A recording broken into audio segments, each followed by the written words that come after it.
Recorded Books presents The Russian Debutante's Handbook by Gary Shteyngart, narrated by Adam Grupper, and directed by Megan Barrickman and Innocenty Aksentiev.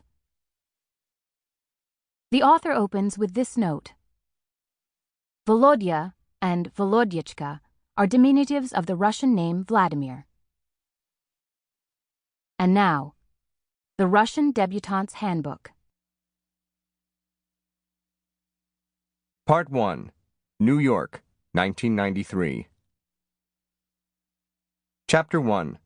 The Story of Vladimir Girshkin.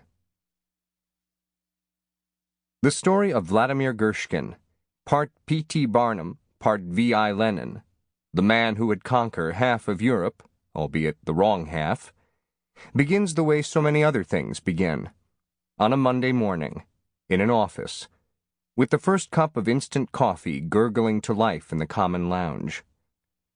His story begins in New York, on the corner of Broadway and Battery Place, the most disheveled, God-forsaken, not-for-profit corner of New York's financial district. On the 10th floor, the Emma Lazarus Immigrant Absorption Society greeted its clients with the familiar yellow water-stained walls and dying hydrangeas of a sad third-world government office.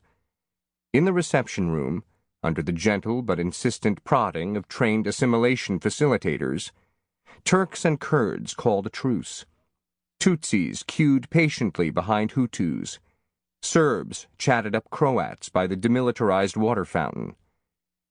Meanwhile, in the cluttered back office, junior clerk Vladimir Girshkin, the immigrant's immigrant, the expatriate's expatriate, enduring victim of every practical joke the late 20th century had to offer, and an unlikely hero for our times, was going at it with the morning's first double-cured spicy sopressata and avocado sandwich.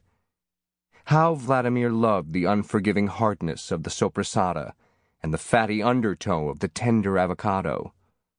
The proliferation of this kind of Janus-faced sandwich, as far as he was concerned, was the best thing about Manhattan in the summer of 1993. Vladimir was 25 today. He had lived in Russia for 12 years, and then there were the 13 years spent here.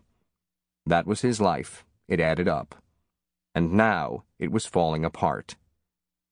This would be the worst birthday of his life. Vladimir's best friend Baobab was down in Florida covering his rent, doing unspeakable things with unmentionable people. Mother, roused by the meager achievements of Vladimir's first quarter-century, was officially on the warpath. And in possibly the worst development yet, 1993 was the year of the girlfriend. A downcast, heavy-set American girlfriend, whose bright orange hair was strewn across his Alphabet City hovel, as if a cadre of Angora rabbits had visited. A girlfriend whose sickly sweet incense and musky perfume coated Vladimir's unwashed skin, perhaps to remind him of what he could expect on this, the night of his birthday: sex. Every week, once a week, they had to have sex, as both he and this large, pale woman, this challah, perceived that without weekly sex, their relationship would fold up according to some unspecified law of relationships. Yes, sex night with challah.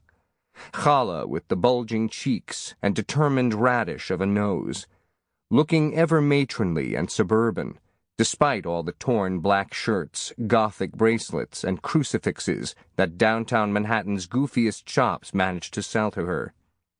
Sex night, an offer Vladimir dared not refuse, given the prospect of waking up in a bed entirely empty. Well, empty save for lonely Vladimir. How did that work again? You open your eyes, turn, and stare into the face of the alarm clock. A busy and unforgiving face that, unlike a lover's, will say only tick-tock.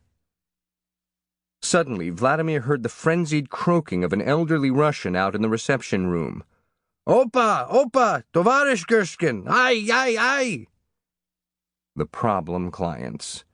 They would come first thing Monday morning, having spent the weekend rehearsing their problems with their loathsome friends, practicing angry postures in front of the bathroom mirrors of their Brighton Beach studios. Sample complete. Ready to continue?